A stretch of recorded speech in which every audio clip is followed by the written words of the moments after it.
Welcome back to the Road to Emmaus journey, and today's really special and exciting. We are starting the book of Hebrews, and I just want to give a little bit of theological and historical context to the book of Hebrews before we look at some of the verses.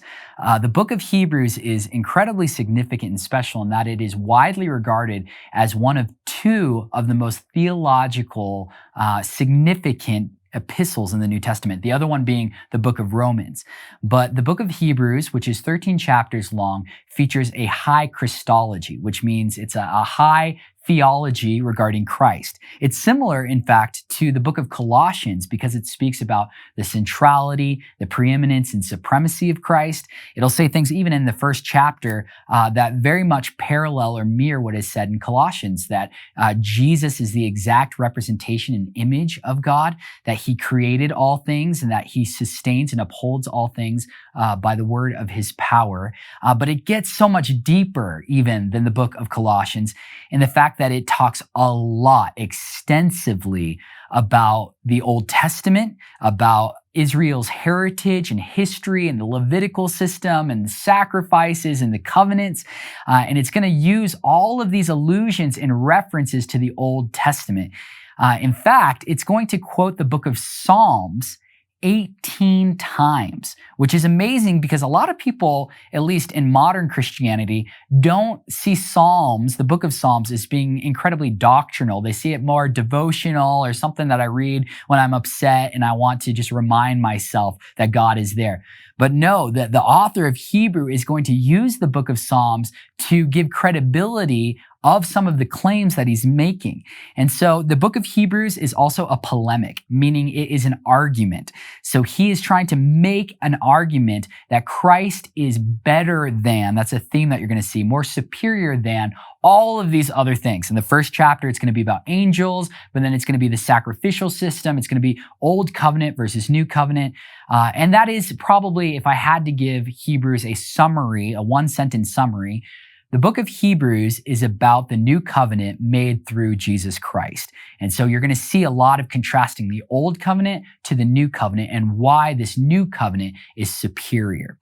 Some historical context for the book of Hebrews is really, really interesting. The first of which is that we don't actually know who the author is. It is the only book in the New Testament that we don't know who the author is. Most tradition would hold that the book was written by Paul, though in modern scholarly research, it's been shown, and by modern, I mean like past several hundred years, it's been kind of shown that Paul probably was not the author. But some other names that are thrown out there often are Barnabas, his companion in his missionary trips, Luke, who wrote the book of Luke, the Gospel of Luke, as well as the book of Acts. And Apollos is one that is often cited as a potential for the authorship of the book of Hebrews. If you ask my opinion, I have no clue. I do not know who wrote the book of Hebrews. The Holy Spirit, but I don't know what the human instrument was that wrote the book of Hebrews.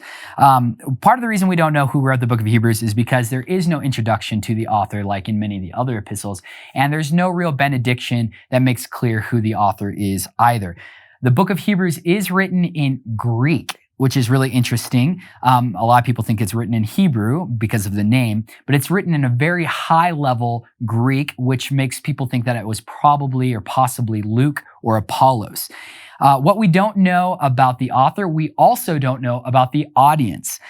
It was most definitely written to a Jewish audience that was undergoing some kind of trial or some kind of tribulation, but we don't really know what the setting is to. We didn't know what geographic place the letter was sent to originally. So there's a lot of mystery regarding this book, which is really interesting.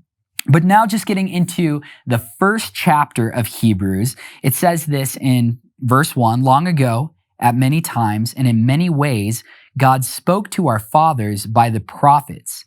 But in these last days, he has spoken to us by his Son, whom he appointed the heir of all things, through whom he also created the world. He is the radiance of the glory of God and the exact imprint of his nature, and he upholds the universe by the word of his power.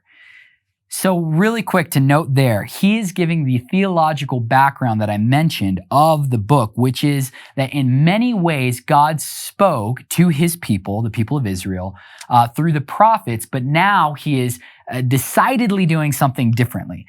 A lot of people can see this and make it seem like, oh man, the God of the Old Testament was wrathful and mean, and then all of a sudden he got nice because he loved the world and sent his son Jesus. That's not what's happening. It is the same God. God is the same yesterday, today, and forever, but that he used different methods to communicate who he was to his people and to the world. I kind of compare this in my own life to my children. I have 3 children, and my daughter, Saffron, is 3 years old. And if she were to run into the street, I would yell at her. I might even spank her because I want her to know how dangerous it is for her to run in the street without holding one of our hands. When she's 20 years old, I'm not going to yell at her and spank her when she runs into the street. It's not that I've changed or that my love for her in some way has changed. It's rather that there was a maturation process that took place and my parenting has changed progressionally. In the same way, the Bible is progressional. The revelation of God is progressional. And so we see that there were certain things that needed to be in place, covenants that need to be made. Jesus will say all of the prophets, the law, even the Psalms speak to him. So there was a progression where it led up into the fulfillment of time when Jesus would come. And so that's a great background for us to know because again, he's going to make an argument against the history of these old covenants and saying those were good and necessary for a time, but now we have a superior covenant made through Christ. He goes on to say, if we pick up from that verse, he says, after making purifications for sins, he sat down at the right hand of the Majesty on high, having become as much superior to angels as the name he has inherited in more excellent than theirs. For to which of the angels did God ever say, "You are my son, today I have begotten you"? And then for the rest of the chapter, into chapter 2, he's going to talk about how Christ is far superior to angels. And you might think that's kind of weird. Like, what does it have to do with us? Actually, sadly, it's very relevant to us today. So in chapter 2, verse 1, he's going to say that people have drifted away and have gone to some kind of teaching either of the worship of angels or putting Jesus on the same plane of significance as angels. And so he's using all of these verses, mostly from the Psalms, to show how Jesus is superior to angels. Well, how is that relevant today? Well, have you ever heard of Jehovah's Witnesses or Mormons? These are 2 cults that claim, in Jehovah's Witnesses cases, they believe that Jesus is one and the same as the archangel Michael. And Mormons believe that Jesus is a spirit brother to Satan, the devil, that both of them, in both cases, Jesus is a created being begotten of the Father and not pre-eternally existent. And so this is a very useful passage if you ever have Jehovah's Witnesses or Mormons coming to your door and you just don't know how to engage with them.